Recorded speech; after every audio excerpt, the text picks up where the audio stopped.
Begitu juga dalam hal bekerja. Manusia ini ingin kalau bisa bekerja tuh langsung cepat dapat hasil. Oleh karena dorongan seperti ini, kadang-kadang manusia mengambil jalan pintas. Akhirnya didatangilah dukun mencari apa kok nang bisa mantra, kok nang apa supaya usaha tadi cepat berhasil. Kok nak minta balakis, ya kan? Kok nak minta apa namanya, ya kan? Nah, ini salah satu mendorong manusia mengapa mudah didatangi silakus ini, mudah mensyirikkan Allah. Karena manusia salah satu sifatnya tidak penyabar. Tidak mau sabar untuk menunggu macam mana keputusan Allah sama dia. Akhirnya mengambil jalan pintas. Nah, makanya kita tengok banyak manusia yang tatkala usaha macam mana supaya cepat beruntung, maka selalu meminta kepada dukun segala macam kok na mantra, kok na palakis. Begini nyobah dukun, aku ni jangan ada usahaku. Tinggal lagi aku ingin macam mana usahaku dicopat selalu berhasil. Maka datanglah dukun pula, dikasihlah mantra, ya kan? Nah, kalau ndak kau sonangnya itu, pertama syaratnya besok kau cari kumis harimau yang masih tersangkut di mulutnya. Bayangkanlah, ya kan? Udah dapat kau besok itu baru datang ke sini.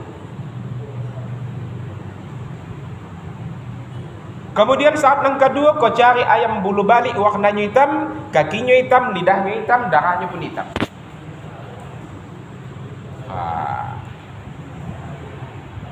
Udah dapatnya pula barulah datang si dukun dibacakanlah mantra, ya kan? Bajalan tak berkaki, mangunya tak balidah. Kalau bajalan kakinya 2, kalau berhenti kakinya 4. Ini dibacakan nanti, ya kan? Jadi mantra itu sudah dihukumkan kepada syirik. Nah, syirik, ya kan? Membacakan mantra itu syirik. Makanya anak kocik dulu, ya kan, masuk ke kuburan tabe datuk ke toh, ternyata masuk mantra itu. Nah, tinggal kok kita doang begitu, entah anak cucu kita tuntun. Jangan kamu lagi baca mantra begitu, ya. Tak ada lagi, ya kan? Dulu, ya. Nah, itu cuma apa? Ini salah satu yang mendorong manusia sehingga dia mudah dipengaruhi silakus tadi untuk mensyirikkan Allah. Kemudian kajian kita pada waktu yang lalu, syirik itu ada syirik nang bosah, ada syirik nang koci. Mengapa dikatakan ada syirik yang besar, asyirkul akbar? Mengapa dikatakan ada syirik yang kocik, syirkul asghar? Bedanya sedikit saja.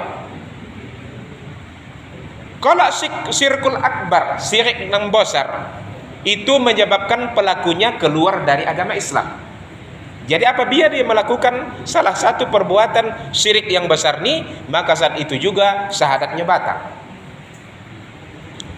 Kalau syirik kocik, syirkul asghar, syirik yang kocik tidak demikian. Apabila dilakukannya tidak pala menyebabkan dia itu keluar dari agama Islam, tidak pala menyebabkan dia batal syahadatnya. Cuma lagi akibat yang ditimbulkannya sama saja, iya kan?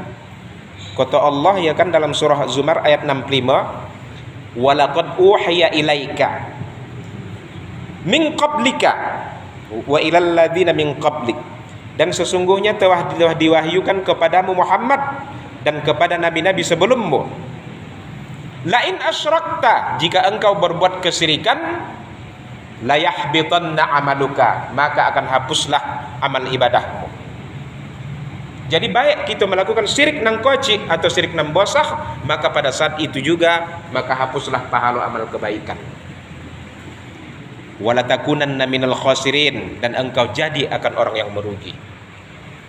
Jadi pada saat ibu, ya kan bu, seseorang itu begitu mendatangi dukun untuk mencari pelaris jualannya, maka saat itu juga kebaikan-kebaikan dia hapus oleh Allah. Nah, jadi dari segi menghapus amal sama saja.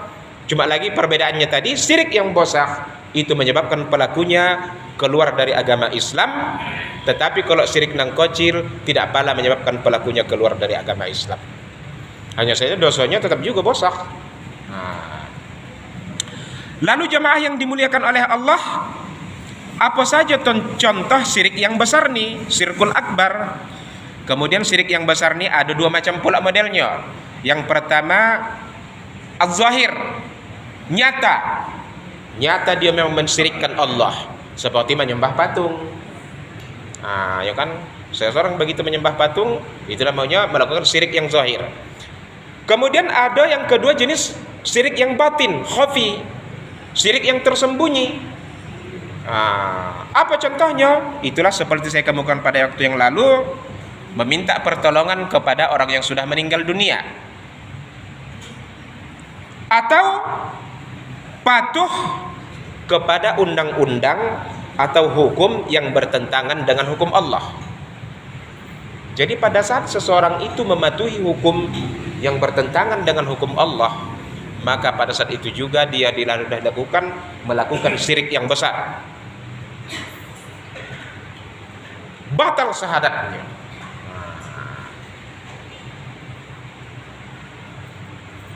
Apa contohnya?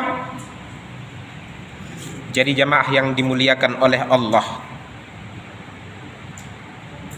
ini tentang salah satu contohnya kisah Nabi Lut, ya kan? Kita ketahui dalam Al-Quran diceritakan umat Nabi Lut itu melakukan homo, cinta sejenis. Iya. Lalu kalau kita tengok di negara Amerika ini sudah dilegalkan. Tetapi kalau di negara kita Indonesia mulai juga sudah memperjuangkannya ada. Bahkan ada kita tengok partai politik yang memperjuangkan supaya ada kehidupan sejenis, saling mencintai, ya kan?